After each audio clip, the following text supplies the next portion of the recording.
احمد آپ کو کیا لگتا ہے ابھی جیسے جے سی پی او کا حوالہ دے رہے تھے جوہر صاحب، اور اس میں ظاہر ہے کہ بہت وقت لگا تھا، اس پروسیس کے اندر بھی وقت لگ سکتا ہے، لیکن جو شرائط ہیں جو ایران کی، مطلب کون کون سی ایران شرائط مان سکتا ہے کہ یورینیم کی افزودگی کو ختم کر دے، کسی اور ملک کو ہینڈ اوور کر دے، میزائل پروگرام کو کی کیپنگ کر دے، یا پھر یہ ہے کہ ان کی جو آبنائے ہرمز ہے اس کو کھول دے؟ مطلب ٹیبل پہ بہت ساری خواہشات ہیں امریکہ کی، کن خواہشات کو وہ ایڈریس کر سکتا ہے؟ جی دیکھیں، اگر ہم ہسٹوریکلی جے سی پی او اے والی بات آپ اس کو بھی اگر دیکھیں اور ابھی بھی آپ ایران کی جو سچویشن ہے اس کو دیکھیں، تو مجھے ذاتی طور پہ ایسا لگتا ہے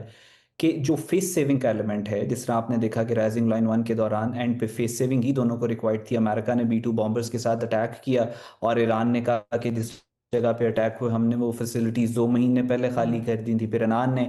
قطر میں موجود امریکن بیس پہ اٹیک کیا تو امریکنز نے کہا وہ بیس ہم نے 2 ہفتے پہلے خالی کر لیا تھا۔ تو مجھے ایسا لگتا ہے کہ یہ وہ ٹریپ ہے کہ جس میں ہم فیس سیونگ، ایران بھی اور یو ایس بھی، یہ دونوں اس وقت اپنی پبلک، امریکہ میں آپ کو نظر آتا ہے کہ مڈ ٹرم الیکشنز ہیں وہ سارا دے نیڈ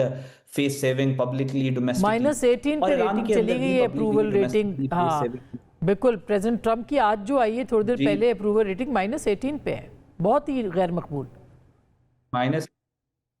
جی، میں 90 لاکھ کے قریب لوگ امریکہ کی تاریخ میں پہلی دفعہ سڑکوں پہ نکلے ہیں، اور وہ بھی جنگ کے دوران نکلے ہیں۔ آپ کا ملک کسی اور کے ساتھ جنگ لڑ رہا ہے تو سڑکوں پہ لوگ نکلے اس جنگ کے خلاف۔ پوری دنیا کے اندر یعنی جو 7 بلین پاپولیشن ہے اس میں 1-2 ایلیمنٹس جو ہیں، اسرائیل، انڈیا، اس کے علاوہ ہر بندہ یہی چاہتا ہے کہ یہ جنگ رکے۔ دوسری بات یہ ایران والی، میں آپ کے ساتھ یہ کہہ رہا تھا کہ ایران کو بھی اپنی ڈومیسٹک آڈینس کے لیے وہ بہت زیادہ ان چیزوں کے اوپر وہ بات چل گئی۔ جہاں تک نیوکلیئر کی بات ہے، جب جے سی پی او اے کی بات ہوئی تھی تب بھی ایران واز ویری فلیکسیبل، اور ایران ابھی بھی جب عمان میں مذاکرات ہو رہے تھے تو ایران نے کافی فلیکسیبلٹی شو کی تھی۔ اور مجھے ایسا لگتا ہے کہ جو چیزیں ریڈ لائنز ہیں ایران کی، وہ سینکشنز ہیں، ایران کے سسٹینیبل پیس والا معاملہ ہے کہ دوبارہ ان کے اوپر حملہ نہیں ہوگا، اور باقی ساری جو اسپیشلی جو اکنامک کاسٹ ہے اس جنگ کی جو ایران کے اوپر بہت زیادہ آئے تھے کہ ان چیزوں کے اوپر جو ہے وہ ایران وڈ ناٹ کمپرومائز۔ لیکن جن پروفیسر صاحب کا آپ نے بھی ذکر کیا، اس طرح کے جو ایلیمنٹس ہیں دونوں سائڈز کے اوپر،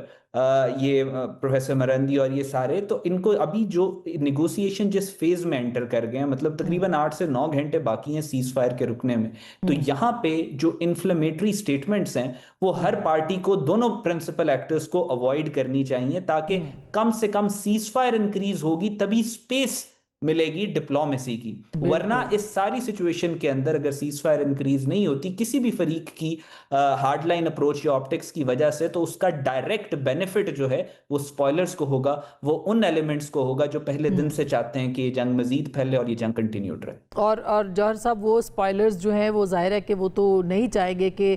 یہ جو ٹیبل ہے مذاکرات کی یہ بھی سجے، اس کا صحرا اب کس کے سر ہوگا کہ وہ اس پیچھے ہٹے اور اس کو سجائے؟ لیکن جو آپ جے سی پی او اے کی بات کر رہے تھے اس کے اندر جو معاملات تھے اور ابھی جو معاملات ہیں، مثلا جو یورینیم کے اوپر جو بات ہو رہی تھی پہلے اس جنگ سے پہلے، اس کے بعد اب بہت کچھ ٹیبل پہ آ چکا ہے۔ آپ کو کیا لگتا ہے کہ اگر یہ بات چیت پہ آتے ہیں تو کہاں کہاں پہ ایران کو ہٹنا پڑے گا اور کہاں پہ جو ہے وہ امریکہ کو ہٹنا پڑے گا؟